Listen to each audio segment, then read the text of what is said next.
ये ट्रेड के बारे में। ट्रेड ट्रेड का मतलब होता है गुड्स एंड सर्विसेज की परचेज एंड सेल, प्रॉफिट कमाने के लिए। क्योंकि ट्रेड को हिंदी में बोलते हैं व्यापार, और कोई भी जो व्यापार होता है, ट्रेड होता है, वो हमेशा प्रॉफिट कमाने के लिए ही किया जाता है। तो ट्रेड क्या होता है? एक्सचेंज होता है गुड्स एंड सर्विसेज का परचेजर और सेलर के बीच में।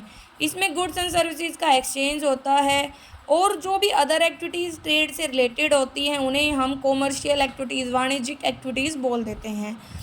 ट्रेड हमारा दो प्रकार का होता है, home trade, foreign trade. Home trade मतलब जो हमारे देश का है, डोमेस्टिक और इंटरनल, और फॉरेन ट्रेड मतलब एक्सटर्नल ट्रेड, जो हमारे देश के बाहर का है। होम ट्रेड को हम दो पार्ट में बांट सकते हैं, retail trade and wholesale trade. Retail trade में तो क्या होता है कि जो रिटेलर होता है वो थोड़ी क्वांटिटी में सामान होलसेलर से ख़रीदता है और उसको कंज्यूमर तक पहुंचाता है, जबकि होलसेलर मैन्युफैक्चरर से ज़्यादा क्वांटिटी में बल्क में सामान खरीदता है।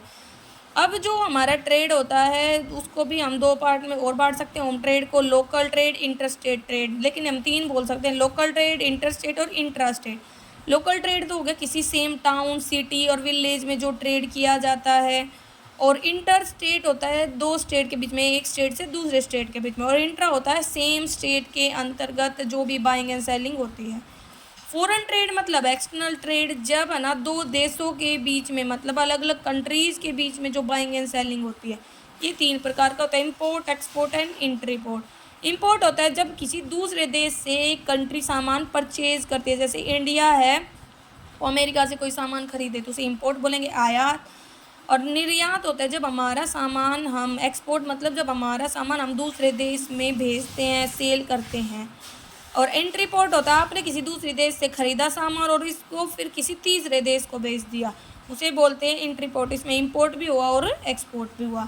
अब जो ट्रेड होता है उसके मतलब हेल्प करने के लिए कौन कौन सी एक्टिविटीज़ होती हैं, एड्स क्या क्या हैं, एक्सगुअलीज क्या क्या हैं। तो देखो, ट्रांसपोर्ट सबसे ज़्यादा हेल्पफुल है, क्योंकि ट्रांसपोर्ट क्या होता है, एक सामान को एक जगह से दूसरी जगह लेके जाता है। प्रोडक्शन तो एक जगह पे होता है, लेकिन उसको कंज्यूम करने वाले कंज्यूमर तो बहुत सारी जगह पे होते हैं। तो यही है, प्रोड्यूस एक जगह पे होता है लेकिन इसको बेचा जाता है कंज्यूमर्स को अलग अलग जगह पे, और बिना ट्रांसपोर्ट के इस सामान को इधर उधर ले जाना मुश्किल है। तीन तरीके से ले जा सकते हैं, रोड से, रेल से और एयर से। वेयर हाउसिंग, वेयर हाउसिंग का मतलब होता है स्टोर करना, वेयर हाउस करना। तो वेयर हाउसिंग का मतलब होता है सामान को तब तक रखना जब तक कि वो बिक ना जाए। जैसे सर्दियों के कपड़े गर्मियों में बन जाते हैं, लेकिन फिर हमें उसे स्टोर करना होता है, जैसे सर्दी आती है वो मिल जाते हैं। इंश्योरेंस इंटीग्रल पार्ट होता है जो हमें प्रोटेक्शन देता है अलग अलग रिस्क से, क्योंकि बिजनेस में भी तो रिस्क होता है। लगा लो जहाज़ का एक्सीडेंट हो जाए, इधर ट्रांजिट में सामान में आग लग जाए, चोरी हो जाए, गोदाम में आग लग जाए, तो इन सभी से जो सेफ्टी प्रोवाइड करवाता है वो होता है इंश्योरेंस। नेक्स्ट आता है हमारे पास बैंक। बैंक मतलब जो भी ऐसी इंस्टीट्यूशन जो पैसे से रिलेटेड हमारी हेल्प करती है, ठीक है। बैंक डिपॉजिट कलेक्ट करता है पब्लिक से और ट्रेडर्स वगैरह को उधार में देता है। Stock and produce exchange, stock and produce exchange, stock exchange एक ऑर्गेनाइज्ड सेल एंड परचेज होती है शेयर्स एंड डिबेंचर्स की। ये है ना ज़्यादा से ज़्यादा फंड को लेने में हेल्प करता है मार्केट से। एडवर्टाइजमेंट होता है कि जो भी हमने सामान बनाया है, जो भी हम बेच रहे हैं उसके बारे में हम ना इंफॉर्मेशन दे रहे हैं पब्लिक को। और भी होते हैं लाइक एज कम्युनिकेशन, वही इंफॉर्मेशन एक्सचेंज करना। सेल्समैनशिप मतलब जब आप में स्किल्स हो सामान को बेचने के। और मिडलमैन तो सबसे ज़्यादा हेल्पफुल होते हैं, होलसेलर, रिटेलर, बैंक, ये सारे मिडलमैन ही हैं। अब नेक्स्ट टॉपिक है एडवर्टाइजमेंट। एडवर्टाइजमेंट होता है वही की इन्फॉर्मेशन जब हम कंज्यूमर्स तक पहुंचाते हैं अपने प्रोडक्ट की, लोगों को जानने में हेल्प करते हैं अपने बारे में, सामान के बारे में, कंपटीशन को फेस करने में हेल्प करता है। तो ये ऑडियो भी हो सकता है, विजुअल भी हो सकता है, बहुत सारे तरीके होते हैं। न्यूज़पेपर के हेल्प से, magazine, television, radio, outdoor, indoor, ठीक है। डायरेक्ट मेल भी कर सकते हो, ब्लॉग्स, वेबसाइट वगैरह का यूज़ कर सकते हो।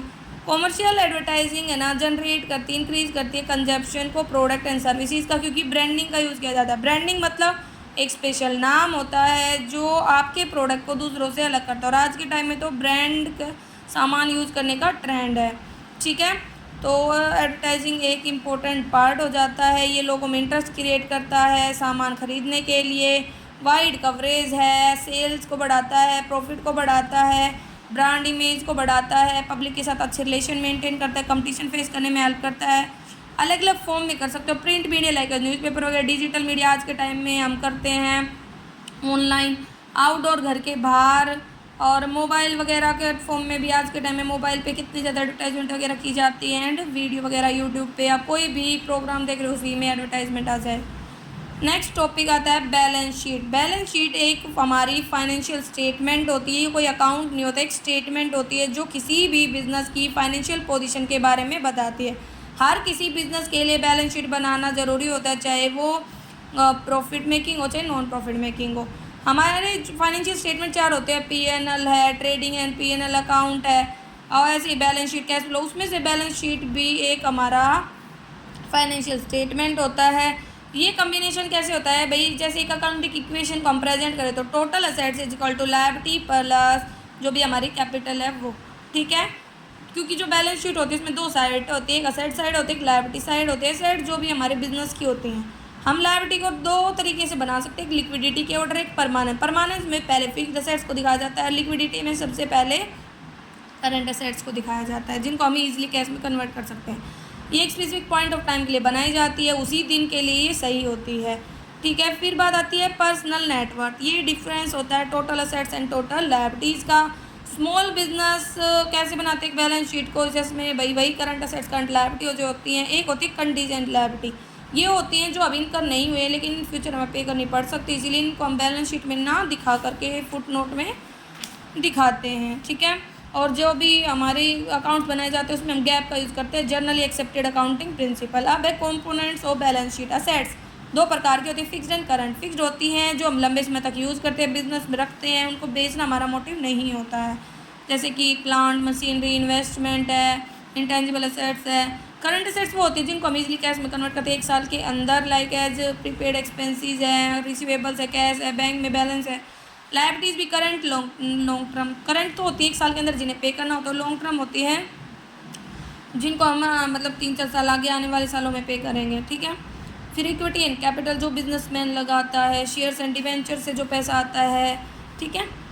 अब बैलेंस शीट भी दो प्रकार की हो जाती है, कंपैरेटिव और एक वर्टिकल, ठीक है। कंपैरेटिव होते हैं साइड बाय साइड हम दो बैलेंस शीट को रखें अलग अलग ईयर की और या अलग अलग बिजनेस की और फिर कंपेयर करें। वर्टिकल होती है जो सिंगल कॉलम होता है जिसमें डबल एंट्री सिस्टम पर बेस होती है। अब बात आती है सबटेंटाइजेशन, ठीक है।